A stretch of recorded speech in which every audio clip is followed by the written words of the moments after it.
Amém. Graças a Deus. Meus amados, estamos encerrando um mês hoje, se eu não estou ficando louco, né? O último domingo do mês, e com isso a gente encerra a série Vidas Conectadas, né?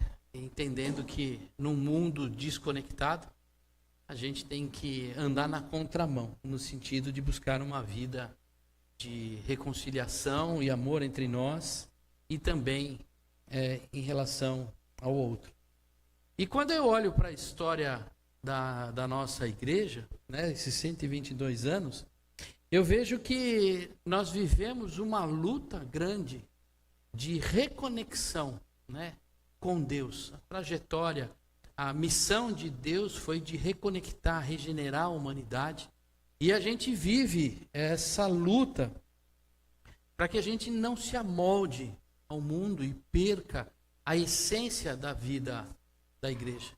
O pastor Pezzini estava pregando ontem e ele falou da questão da igreja missional, né?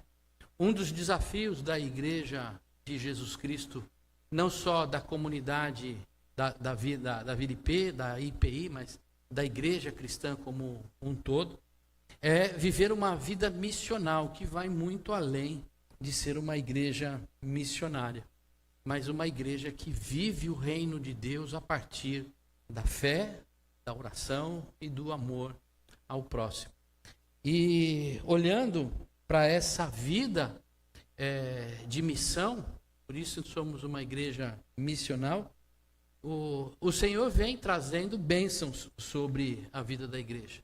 Hoje somos mais de 550 igrejas espalhadas por todo o Brasil, mais de 1.094 pastores ordenados, fora os pastores licenciados, pastores e pastoras também, e mais de 90 mil membros. Talvez a gente olhando para a nossa realidade, talvez a gente falar em um número de 90 mil seja muito acima da nossa expectativa.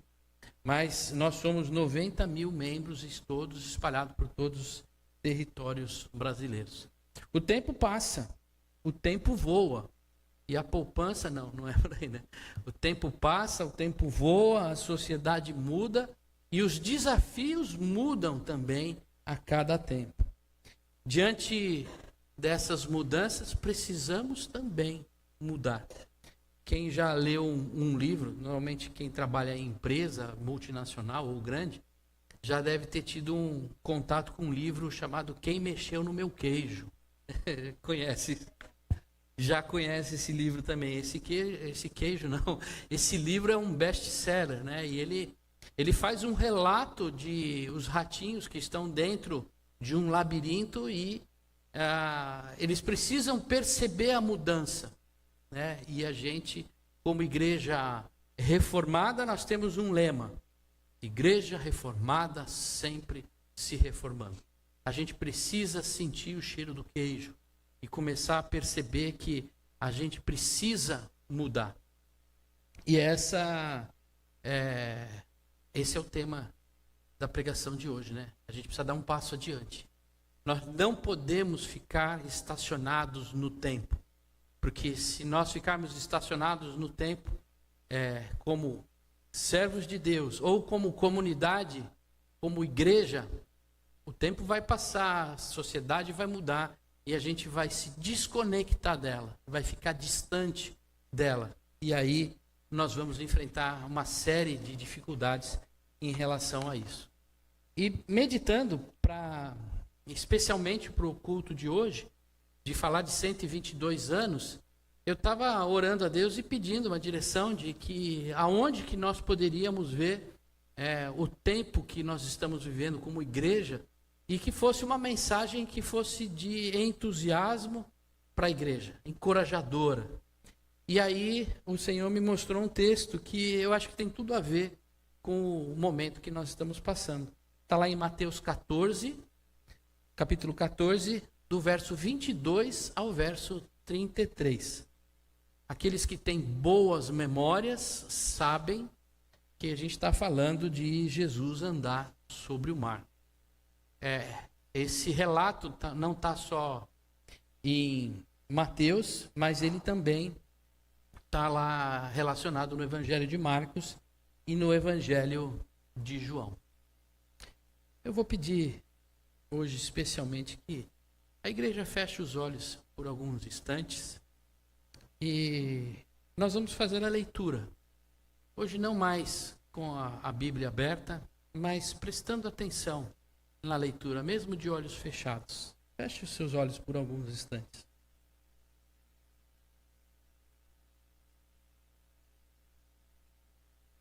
Senhor, fala aos nossos corações nesse momento. Que o Teu Espírito Santo, Senhor, visite cada coração neste momento e mente. Senhor, tira tudo aquilo que desvia a nossa atenção e quebranta, Pai, o nosso coração, para que possamos ouvir a Tua palavra dentro de nós. Logo a seguir, Jesus fez com que os discípulos entrassem no barco e fossem adiante dele para o outro lado, enquanto ele despedia as multidões. E tendo despedido as multidões, ele subiu ao monte a fim de orar sozinho. Ao cair da tarde, lá estava ele só. Entretanto, o barco já estava longe, a uma boa distância da terra, açoitado pelas ondas, porque o vento era contrário. De madrugada, Jesus foi até onde eles estavam, andando sobre o mar. Os discípulos, porém, vendo-o andar sobre o mar, ficaram apavorados e disseram: é um fantasma! E tomados de medo, gritaram. Mas Jesus imediatamente lhes disse: coragem, sou eu, não tenham medo. Então Pedro disse: se é o Senhor mesmo, mande que eu vá até aí, andando sobre as águas. Jesus disse: venha. E Pedro, descendo do barco, andou sobre as águas e foi até Jesus. Reparando, porém, na força do vento, teve medo. E começando a afundar, gritou: salva-me, Senhor. E prontamente Jesus, estendendo a mão, o segurou e disse: homem de pequena fé, por que você duvidou?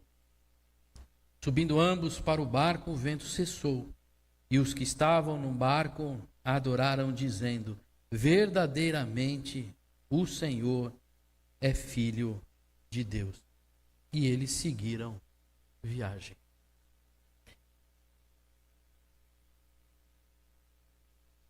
O contexto deste relato é muito importante. Imaginem que Jesus vinha junto com os seus discípulos de um grande movimento de milagre. A primeira vez que os discípulos viram a multiplicação de pães. Aquela multidão morrendo de fome depois de ouvir a palavra de Deus. Deus vem através de Jesus Cristo e multiplica os pães, trazendo a provisão. Não só a provisão espiritual, enchendo aquelas pessoas da palavra da vida, mas ele trouxe também a provisão da fome, do alimento, para matar a fome daquele povo. Jesus alimenta uma multidão faminta, mostrando o seu poder e a sua compaixão. Duas coisas importantes.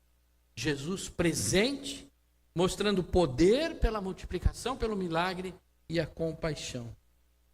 Diante desse cenário, Jesus toma uma atitude. Fala para os discípulos: vão na frente, que eu ficarei aqui para orar. E ele despede a multidão. A multidão, depois de alimentada, vai para suas casas. Os discípulos entram no barco e seguem adiante no final da tarde. E Jesus sobe sozinho ao monte para o seu tempo de intimidade com o Pai. Essa transição é fundamental para compreendermos. Depois de um momento maravilhoso de milagre de Jesus e aquele sucesso ministerial, pessoas sendo alimentadas, bênçãos sendo distribuídas, Jesus escolhe o retiro silencioso e diz o seguinte: discípulos, caminhem, vão para o outro lado da margem. Jesus queria ensiná-los naquele momento uma experiência de amadurecimento na fé. E a gente vai ver por quê. O texto aponta para uma oração com ação fundamental na nossa vida. Quando a gente olha para Jesus Cristo e Ele tendo como modelo na nossa vida, a primeira coisa que a gente aprende com o Senhor Jesus é que a oração é fundamental para qualquer caminhada e desenvolvimento da vida espiritual. Pezzini reforçou isso ontem, falando da necessidade de uma igreja que ora plenamente para que Deus haja. Uma igreja sem oração é uma igreja sem ação de Deus na vida.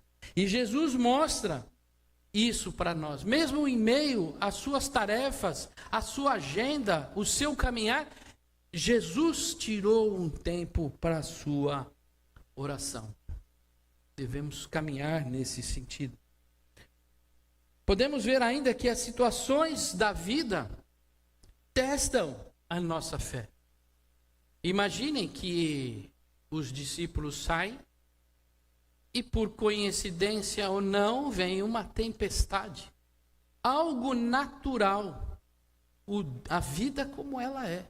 As circunstâncias em cima de circunstâncias levaram aquele momento da vida dos discípulos, e vejam bem, não eram pessoas ímpias, perdidas no mundo, alcançadas pelas garras de Satanás.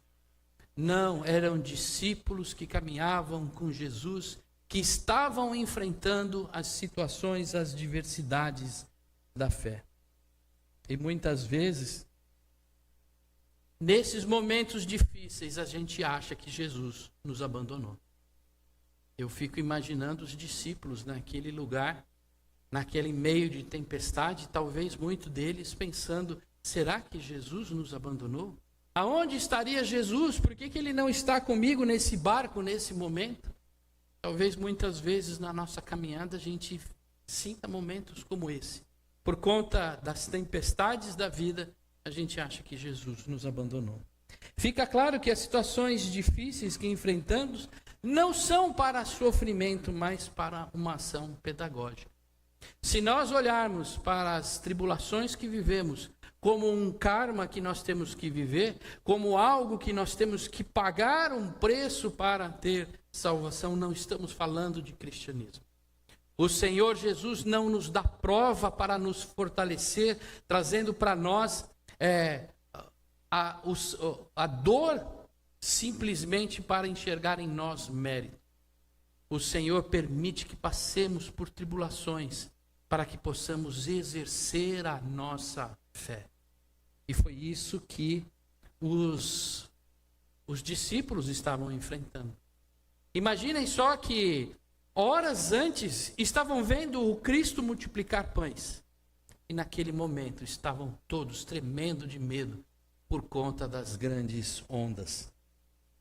Não podemos jamais esquecer que os planos do Senhor não podem ser frustrados, pois só a Ele é dado todo o poder, toda a honra e toda a glória. Amém? Horas.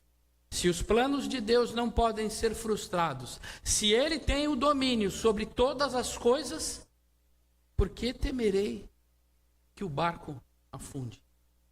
O Senhor é contigo. Paulo tinha essa certeza. Nós estamos estudando no livro de Atos, nas terças-feiras, como Deus mostrou para Paulo que havia de passar por aqueles sofrimentos, açoites, prisões, várias coisas. O anjo do Senhor disse: Paulo, você vai enfrentar dificuldades, mas convém que você chegue e pregue em Roma. Olha só como os planos de Deus não podem ser frustrados. De que forma esse relato nos encoraja? Primeiro, temos a necessidade de ter uma fé persistente, mesmo em meio as tempestades. Não podemos nos deixar fraquejar. Achar que Jesus Cristo não está no nosso barco, ou que Ele não está presente em todas as situações, ou Ele não é capaz de reverter as tempestades e o caos que a gente vive. Temos que persistir na fé. Reconhecer a soberania de Jesus Cristo sobre tudo e sobre todos os acontecimentos. Talvez muitos de nós entrem em desespero quando a gente ouve notícias nos jornais dizendo que o mundo para o Brasil acabou agora. Agora é só jogar uma pá de cal. Quantas vezes a gente já achou que deveria jogar uma pá de cal, apagar a luz e fechar a porta? E esquecemos que o Senhor tem soberania sobre tudo e sobre todos. Precisamos reconhecer e manter firme isso no nosso coração. E por fim, crer na presença salvadora de Jesus, mesmo quando nós falhamos na fé. Somos seres humanos, somos falhos, somos fracos.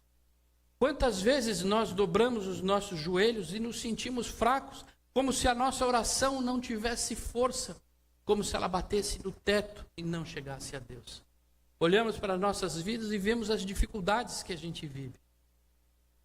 Nós precisamos crer que não é o nosso mérito, mas é Jesus Cristo que nos salva e que nos garante a vida eterna.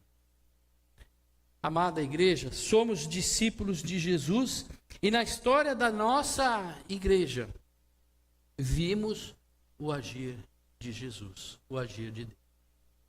Algumas informações importantes que reforçam que o Senhor Jesus Cristo está presente na IPI do Brasil. Talvez muitos de nós parem e pensem que Jesus Cristo está em outras igrejas, mas Ele não se faz mais presente aqui. Eu digo para os irmãos, na década de 1903, da fundação da nossa igreja até 1913, são 10 anos, saímos de 2.500 membros para mais de 10.000 membros, 150 igrejas, em razão do fervor com mensagem clara e distintiva e pureza doutrinária. A igreja cresceu depois da sua fundação, porque Deus estava presente com aqueles homens naquele momento.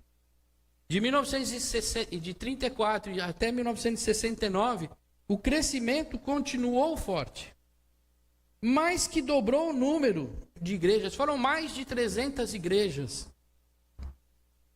Atingimos o número de 60.000 membros da IPI do Brasil. Tudo isso resultado do quê? Da ação de Deus através da vida da igreja. Não foi só uma ação na vida dos pastores, dos clérigos, mas foi principalmente a vida dos irmãos, dos leigos, que fez a igreja crescer e ser conhecida como a igrejinha dos milagres. Não porque era pentecostal, mas porque era um milagre o crescimento que ela aproveitava.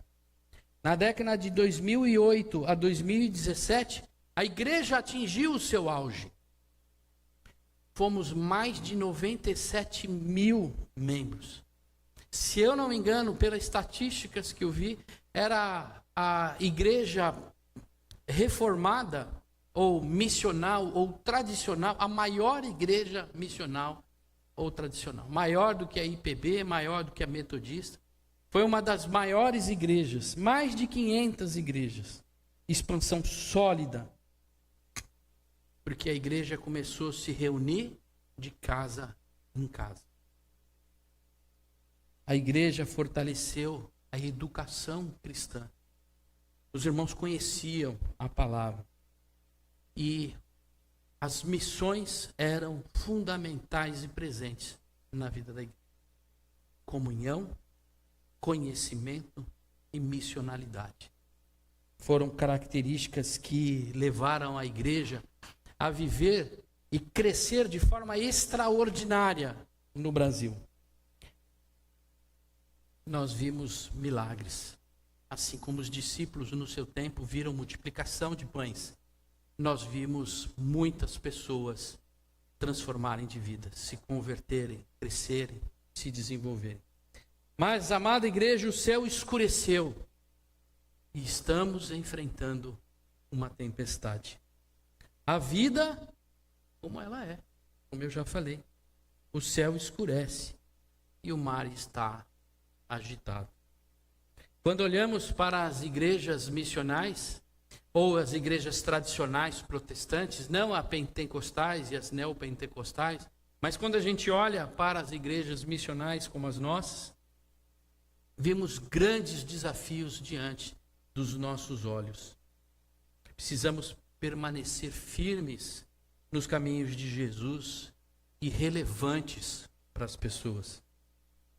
Eu confesso que não tem sido fácil. Talvez se nós sucumbíssemos à pressão, talvez nossas igrejas estariam mais cheias.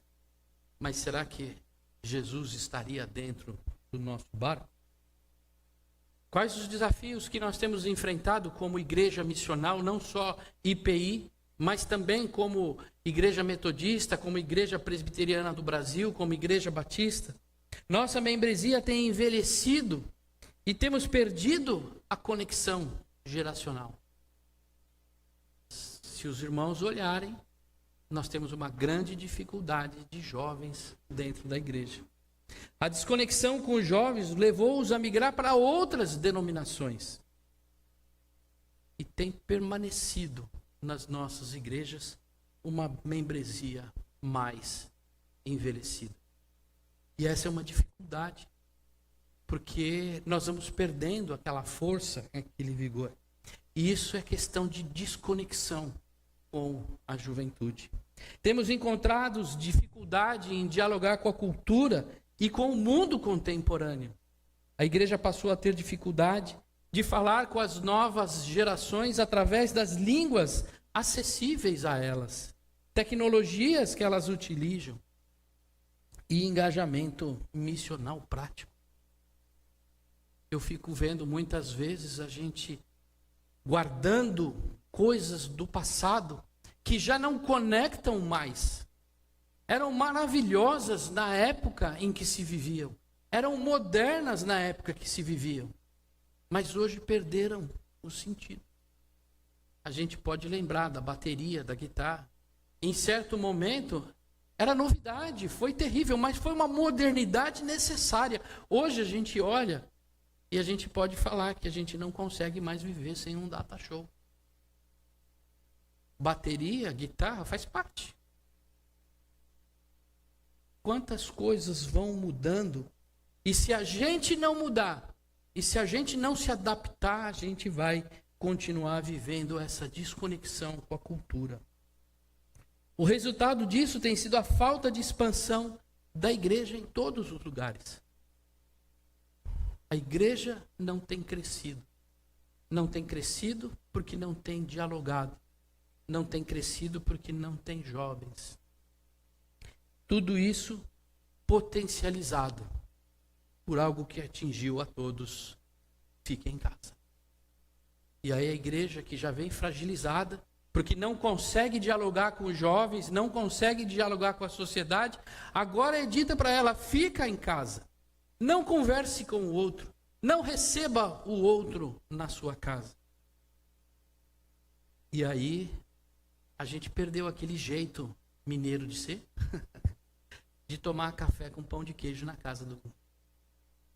No passado o pastor precisava tomar cuidado para não engordar, porque toda vez que ia fazer uma visita tinha café com pão de queijo. Temos algumas famílias aqui que ainda preservam esse desafio para o pastor, entendeu? E a gente come um salgadinho, come um pão de queijo, né? Tem gente rindo ali, né? Tá querendo ver o pastor engordar, né? Tô vendo. E a gente vai perdendo essa conexão, esse estar junto. E quando a gente olha para os dias de hoje, quantas vezes a gente foi na casa do nosso irmão fazer uma visita, tomar um café, simplesmente estar junto? Sairíamos daqui chorando e desmotivados. se eu parasse o meu sermão por aqui. Que peso sobre nós. Mas nossa esperança se renova, porque Jesus não está alheio à nossa tribulação.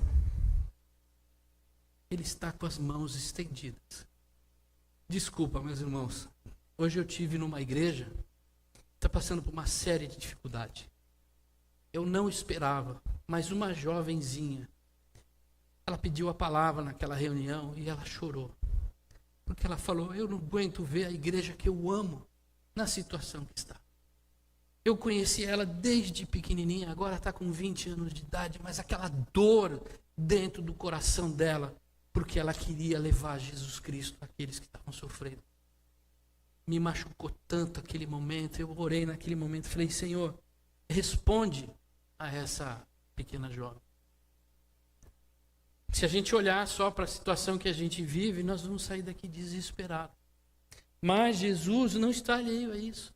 Ele está estendendo a mão para cada um de nós. Jesus não deixou a IPI do Brasil sozinha.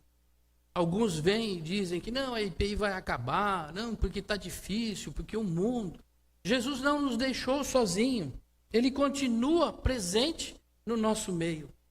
Nós cantamos hoje que Ele está aqui no meio da congregação. O Senhor está aqui. Jesus não abandona a sua igreja. Eu sei que certamente muitos de nós estão tristes. Nós estamos atormentados, até paralisados. Eu olho para os discípulos deitados, sentados no barco, talvez escondidos dentro do barco com medo da tempestade. Será que o barco vai afundar? Será que não há salvação em nenhum lugar? Essa tempestade é muito forte e eu não estou vendo o mestre que me dá segurança do meu lado. Meus amados, nós não estamos afundando. O Senhor Jesus está nos aperfeiçoando na nossa fé. Nós ainda não enxergamos Ele vindo caminhar pelo mar. Está no momento de abrir os olhos e enxergar. O Senhor é Senhor sobre tudo e sobre todos. E quando nós ouvirmos a voz dele, levanta, sai do barco. Essa mensagem é para mim, é para você. Jesus diz para você, sai do barco. Tenha coragem de enfrentar o tempo que nós estamos vivendo e despertar a sua fé e caminhar no sentido do que o Senhor Jesus está chamando. E o que Ele nos está chamando é para viver uma revitalização. Se nós estávamos sem vidas, jogados dentro do fundo do barco, esperando a morte, o Senhor nos chama e fala, revitalize, crie coragem, vamos viver, vamos caminhar. Tenha coragem, você que perdeu a coragem. Tenha vida, você que perdeu a vida. Busque a conexão com aquilo que foi desconectado. Esse é o caminho que o presbitério de Campinas está chamando para a gente caminhar. No dia 17, 18 de outubro, nós teremos um movimento de revitalização, um congresso. Em breve todos vão receber o comunicado.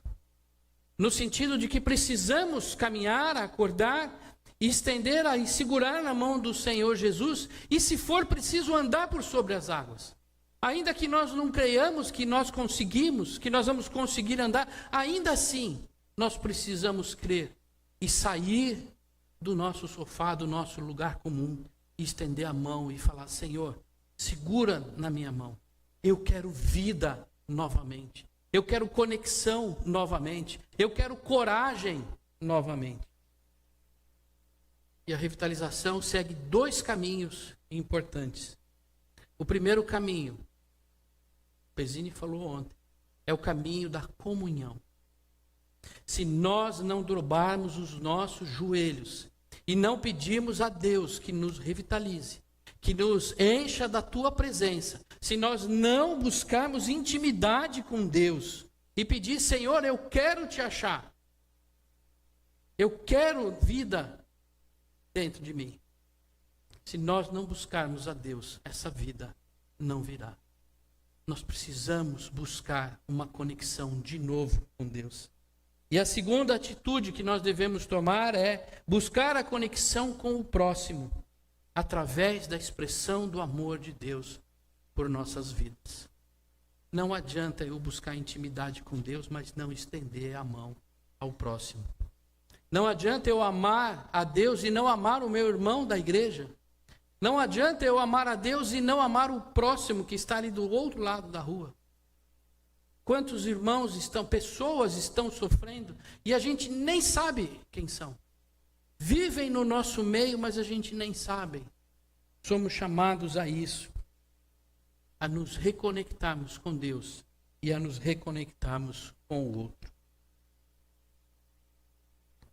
Meu convite é para que a gente não olhe para a circunstância, não olhe para as dificuldades, mas olhe para Jesus e ouça o seu chamado.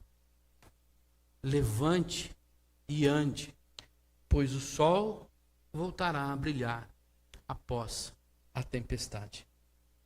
E o que a gente viu na história? No relato de Mateus, a chuva parou. Jesus continuou a sua caminhada, desceu do outro lado do lago de Genezaré e lá continuou fazendo os seus milagres. O reino de Deus foi se expandindo, foi crescendo, milagre atrás de milagre, e a igreja foi se tornando uma igreja viva. A igreja se tornou novamente relevante naquele momento, porque muitas pessoas foram transformadas. O sol vai brilhar novamente na IPI. O sol vai brilhar de novo na Filipe. Eu ouço histórias, desde que eu cheguei aqui, dos tempos áureos de 130, 150 membros, dos projetos, do povo alegre.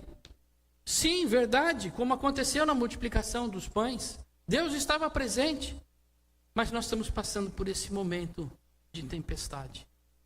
Cabe a cada um de nós ouvir o chamado de Jesus e falar: Senhor, estou aqui, usa-me a mim. Feche seus olhos.